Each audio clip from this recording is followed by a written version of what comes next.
చందు కింది స్థాయి నుంచి కష్టపడిన నటుడిగా మారారంటున్నారు ఆయన బంధువులు. నటనలో పెద్ద హీరో అవుతాడనుకున్న సమయంలో ఇలా కావడంపై తీవ్ర ఆవేదనకు గురవుతున్నారు.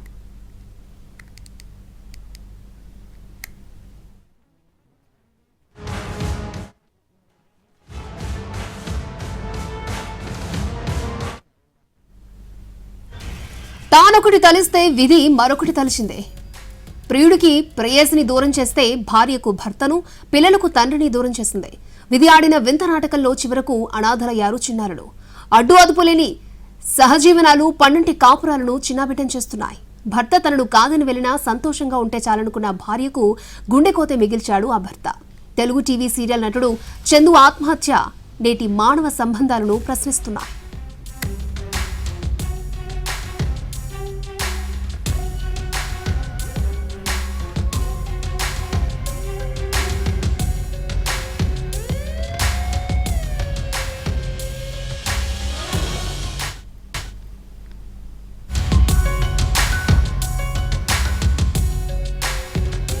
మా అన్న ఆత్మహత్య చేసుకుంటాడు అనుకోలేదని అంటున్నారు చందు సోదరి.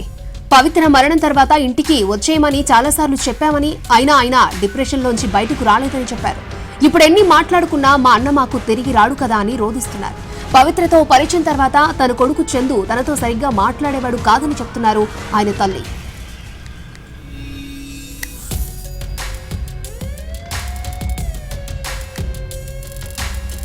డాడీ నిన్న కాల్ చేసి మాట్లాడారని చెప్తోంది చందు కూతురు. అమ్మని తమ్ముణ్ణి బాగా చూసుకోమని చెప్పాడని, బాగా చదువుకోవాలని చెప్పాడని చెప్తోంది. డాడీని చూసి 6 రోజులైందని అంటోంది.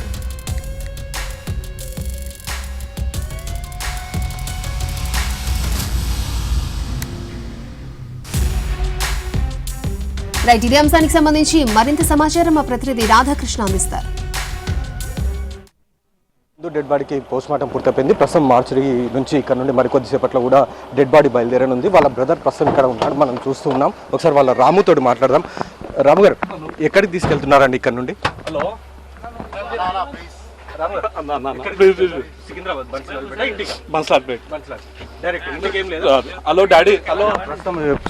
ప్రస్తుతం ఇక్కడ నుండి డెడ్ బాడీని నేరుగా ఇంటికి తీసుకొని వెళ్ళి అక్కడ వాళ్ళకి సంబంధించిన కార్యక్రమాలు పూర్తయిపోయిన తర్వాత అంత్యక్రియల కోసం బన్సిలాల్పేటకి తీసుకొని వెళ్తామని అతని సోదరుడు కూడా చెప్తున్నాడు. ప్రస్తుతం అయితే ఉస్మానియాలో పోస్ట్ మార్టం పూర్తయిపోయింది. పోలీసులు పూర్తిగా పోస్ట్ మార్టం పూర్తయిన తర్వాత కుటుంబ సభ్యులకు డెడ్ బాడీని అయితే అప్పగించడం జరిగింది. ప్రస్తుతం చూస్తూ ఉన్నాం డెడ్ బాడీ ఇక్కడ నుంచి వెళ్తున్న విజువల్స్ మనం చూడొచ్చు. వాళ్ళ బ్రదర్ ఎదురుగా కనబడుతూ ఉన్నాడు రాము. అతను కన్నింటి పర్యాతం అవుతున్న పరిస్థితి కూడా మనకు కనబడుతుంది. ప్రస్తుతం అయితే డెడ్ బాడీని ఇక్కడ నుంచి తీసుకొని వెళ్తున్నారు.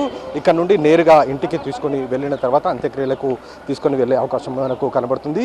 ఈ విషయాన్ని కూడా వాళ్ళ సోదరుడు చెప్తూ ఉన్నాడు. చందుకు సంబంధించి అంటే ఈ విధంగా ఇంత దారుణంగా అతను ఆత్మహత్య చేసుకుంటాడని తాము ఊహించలేకపోయాము. ఎప్పుడు కూడా ఈ విధంగా జరుగుతుందని తాము ఊహించలేదనేది కూడా వాళ్ళు ఒకవైపు కుటుంబ సభ్యులు కన్నీరు పర్యాంతం అవుతున్న పరిస్థితి మనకు కనబడుతుంది. ఎందుకంటే చందు చాలా ధైర్యంగా ఉండేవాడు.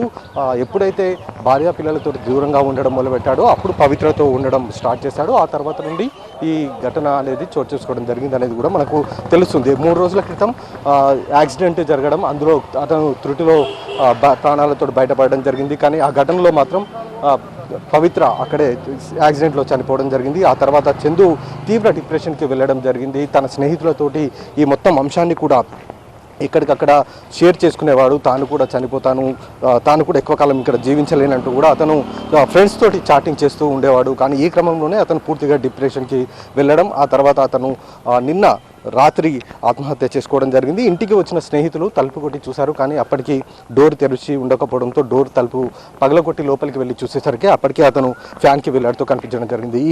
వెంటనే అతన్ని పోలీసులకు సమాచారం అందించడం, కుటుంబ సభ్యులకు సమాచారం అందించిన తర్వాత పోస్ట్మార్టం నిమిత్తం ఉస్మానియా మార్చురీకి నిన్న రాత్రి తరలించారు. కొద్దిసేపటి క్రితమే పోస్ట్మార్టం పూర్తయిపోయింది. కుటుంబ సభ్యులకు డెడ్ బాడీని అప్పగించారు. ఇక్కడ నుండి నేరుగా అతని నివాసానికి తీసుకొని వెళ్ళి అక్కడ వాళ్ళ సాంప్రదాయం ప్రకారం అంత్యక్రియలకు బన్సిలాల్పేటకు తరలించనున్నారు వాళ్ళ కుటుంబ సభ్యులు.